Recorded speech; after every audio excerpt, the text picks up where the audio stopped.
Bismillahirrahmanirrahim. Assalamualaikum warahmatullahi wabarakatuh. Kami dari kelompok 3 yang beranggotakan saya sendiri Lesti Alawiyah dan rekan saya Lucy Anjani, Gio Patra, Tri Widyaningsih, dan Muhammad Wildan Faturrahman. Kami akan memaparkan materi resume tentang etika dan profesi guru SD. Sebelumnya, mari kita cari tahu apa itu profesi, profesional, profesionalisme, dan profesionalisasi. Profesi adalah suatu jabatan atau pekerjaan yang menuntut keahlian dari para anggotanya. Sedangkan profesional menunjuk pada dua hal. Yang pertama, orang yang menyandang suatu profesi. Yang kedua, penampilan seseorang dalam melakukan pekerjaannya yang sesuai dengan profesinya. 3. Profesionalisme. Profesionalisme menunjuk pada komitmen para anggota suatu profesi untuk meningkatkan kemampuan profesionalnya. Yang terakhir yaitu profesionalisasi. Profesionalisasi merupakan serangkaian proses pengembangan profesional yang dilakukan melalui pendidikan atau pelatihan. Sedangkan profesi menurut para ahli, di sini dikatakan oleh Profesor Sipsa Hertian bahwa profesi adalah suatu pernyataan atau janji yang menyatakan bahwa seseorang itu mengabdikan dirinya pada suatu jabatan atau pelayanan karena orang tersebut merasa terpanggil untuk menjabat pekerjaan itu. Menurut Chandler, profesi adalah merupakan simbol dari suatu pekerjaan dan selanjutnya menjadi pekerjaan itu sendiri. Menurut Powell F. Khomeini 1983, profesi adalah komunitas moral yang memiliki cita-cita dan nilai bersama. Dan yang terakhir, menurut Sanusi et al. 1991, profesi adalah suatu jabatan yang memiliki fungsi dan signifikan yang menentukan Ciri-ciri profesi ada 6. Yang pertama, ada standar untuk kerja yang baku dan jelas. 2. Ada lembaga pendidikan yang khusus yang menghasilkan pelakunya. 3. Ada organisasi profesi yang mewadahi para pelakunya. 4. Ada etika dan kode etik. 5. Ada sistem imbalan terhadap jasa layanan yang adil dan baku. Dan yang terakhir yaitu ada pengakuan dari masyarakat. Salah satu perbedaan ciri-ciri profesi menurut Westby Gibson dan Roberts. Menurut Westby Gibson, pengakuan oleh masyarakat terhadap layanan tertentu yang hanya dapat dilakukan oleh kelompok pekerja yang dikategorikan sebagai suatu profesi. Sedangkan menurut Roberts, lebih mementingkan pelayanan kemanusiaan yang ideal daripada kepentingan pribadi. Jadi dari beberapa pengertian para ahli, guru adalah orang dewasa yang secara sadar bertanggung jawab dalam mendidik, mengajar, dan membimbing peserta didik. Dianggap semi profesional karena pelatihan guru lebih pendek. Status mereka kurang dilegitimasi, hak mereka atas komunikasi istimewa kurang mapan, dan adanya sedikit pengetahuan khusus, dan mereka memiliki sedikit otonomi dari pengawasan atau kontrol masyarakat daripada profesi. Solusi yang melandasi perlunya profesionalisasi dalam pendidikan yakni sebagai berikut. Yang pertama yaitu subjek pendidikan. Subjek pendidikan adalah manusia yang memiliki kemauan. Yang kedua, pendidikan dilakukan secara internasional, yakni secara sadar bertujuan. Yang ketiga, teori-teori pendidikan merupakan jawaban kerangka hipotesis dalam menjawab permasalahan pendidikan. Yang keempat, pendidikan bertolak. Pendidikan bertolak dari asumsi pokok tentang manusia, yakni manusia mempunyai potensi yang baik untuk berkembang. Yang kelima, inti pendidikan terjadi dalam prosesnya, yakni situasi di mana terjadinya dialog antara peserta didik dan pendidik. Yang keenam, sering terjadinya dilema antara tujuan utama pendidikan, yaitu menjadikan manusia sebagai manusia yang baik. Syarat-syarat profesi guru yang pertama profesional, yang kedua kompetensi personal, yang ketiga kompetensi sosial, yang keempat kemampuan untuk memberikan pelayanan yang sebaik-baiknya, yang berarti mengutamakan nilai kemanusiaan daripada nilai-nilai benda material. Ciri-ciri profesionalisasi jabatan guru. Para guru akan bekerja hanya semata-mata memberikan pelayanan kemanusiaan daripada usaha untuk kepentingan pribadi.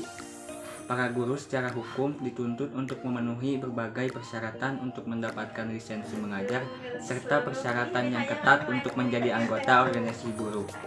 Para guru dituntut memiliki pemahaman serta keterampilan yang tinggi dalam hal bahan mengajar, metode, anak didik, dan landasan kependidikan. Latar belakang profesi pendidikan. Alasan yang berkembang dengan sifat naluriah bahwa ilmu pengetahuan itu lebih utama dari segala hal. Maka mempelajarinya adalah mencari yang lebih mulia, maka mengajarkannya pun adalah memberikan faedah dan keutamaan. Alasan yang berhubungan dengan kemanfaatan umum bahwa orang yang mempunyai ilmu itu berbeda dalam keadaan mencari faedah dan guna ilmu, mencari hasil ilmu pengetahuan sehingga ia tidak bertanya-tanya, memberikan wawasan ilmu dan mengajarkan. Inilah keadaan termulia bagia. Dengan unsur yang dikerjakan ialah seorang guru adalah berurusan langsung dengan hati dan jiwa manusia. Dan wujud yang paling mulia di muka bumi ini adalah jenis-jenis manusia. Bagian yang paling mulia dari bagian-bagian tubuh manusia adalah hatinya. Sedangkan guru adalah menyempurnakan, membersihkan, menyucikan, dan membawa hati itu untuk dekat kepada Tuhan yang Maha Esa. Yaitu menurut Daud Joseph dan Bariji Mardiharjo, di mana menurut Daud Joseph ada 3 tugas guru. Yang pertama, fungsi proporsional, di mana fungsi proporsional itu adalah guna meneruskan ilmu atau keterampilan. Yang kedua, fungsi kemanusiaan, di mana fungsi kemanusiaan adalah berurusan mengembangkan atau membina. Yang ketiga, fungsi civil mission, di mana itu adalah guna wajib menjadikan anak didiknya menjadi warga negara yang baik, yaitu warga yang patriot. Menurut Darji Darmodiharjo, yaitu ada 3. Yang pertama, mendidik, mengajar, dan tugas melatih, di mana mendidik itu menekankan kepada pembentukan jiwa, karakter, dan kepribadian berdasarkan nilai-nilai. Yang kedua, mengajar, menekankan pada pengembangan kemampuan penalaran.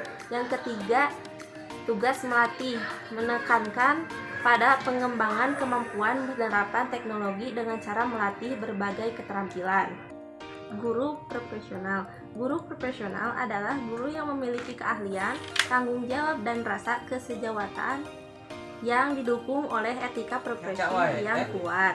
Terus, guru harus memiliki kualifikasi kompetensi yang memadai berupa kompetensi intelektual, sosial operasional, dan perilaku moral dalam profesional. Dengan 5 faktor utama.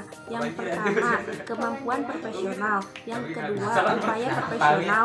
Yang ketiga, waktu yang dicurahkan untuk kegiatan profesional.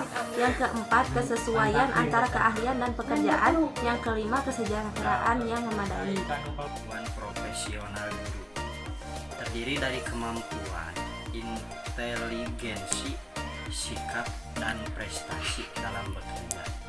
Ditunjukkan dengan tinggi rendahnya nilai hasil tes penguasaan materi pelajaran. Ditunjukkan juga dengan upaya untuk selalu memperkaya dan meremajakan pengetahuan yang dimiliki. 2. Upaya profesional guru. Upaya guru mentransformasikan kemampuan profesional yang dimiliki ke dalam proses pembelajaran. Ditunjukkan oleh penguasaan keahlian dalam menguasai materi, penggunaan bahan, pengelolaan KBM, upaya memperkaya dan meremajakan kemampuan dalam pengembangan program pengajaran. 3. Waktu yang dicurahkan untuk kegiatan profesional. Menunjukkan intensitas waktu yang dipergunakan guru untuk tugas profesionalnya. Intensitas waktu merupakan salah satu indikator penting dari mutu. 4. Kesesuaian antara keahlian dengan pekerjaan. 1. Guru yang bermutu ialah mereka yang membelajarkan murid-muridnya dengan tuntas dan benar. 2. Diperlukan keahlian baik dalam penguasaan secara tuntas, disiplin ilmu yang diajarkan, metodologi, dan pendekatan pembelajaran. 3. Kesesuaian guru mengajar dengan bidang studi atau keahlian yang dimilikinya merupakan persyaratan yang mutlak dalam menilai seorang guru yang bermutu dan profesional. 5. kesejahteraan yang memadai. Seorang profesional harus mampu mencurahkan sebagian besar perhatiannya terhadap upaya-upaya profesional. Upaya profesional ini perlu didukung oleh penghasilan dan kesejahteraan yang memadai. Sekian dari kelompok kami. Wassalamualaikum warahmatullahi wabarakatuh.